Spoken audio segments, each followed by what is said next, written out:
আজকে তো রান্না করলাম আলহামদুলিল্লাহ, কালকে কি রান্না করব সেটা চিন্তা করতে করতে মাথাটা একদম শেষ হয়ে যায়। ঠিক তখনই জানালা দিয়ে চোখ পড়লো বাহিরে, তখনই মনটা একটু শান্ত হয়ে গেল। চলে আসলাম জুড়ি নিয়ে বাহিরে। এসেই তারপরে দিয়ে কিছুটা শাক তুলে নিব আর কিছুটা ডাঁটাও তুলে নিব।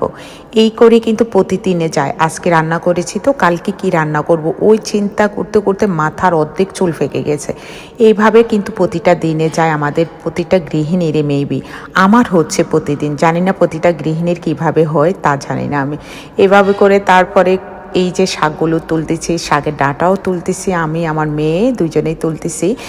আর কয়দিন আগেই দেখছিলেন আপনারা সবগুলো শাক কিন্তু তুলে ফেলেছি, আবার নতুন করে কিছু বিচি ফেলেছি। বিশ্বাস করুন কয়েকদিনের মাথা গাছগুলো এত বড় হয়েছে, মাশাল্লাহ বলে বোঝাতে পারবো না। দেখুন গাছে কিন্তু ফুল চলে এসেছে আর ডাঁটাগুলো দেখুন একদম কচি, অনেক কচি থাকে, এত সুন্দর হয়, ফলনটা এত বড় এত হয় বলে বোঝাতে পারবো না।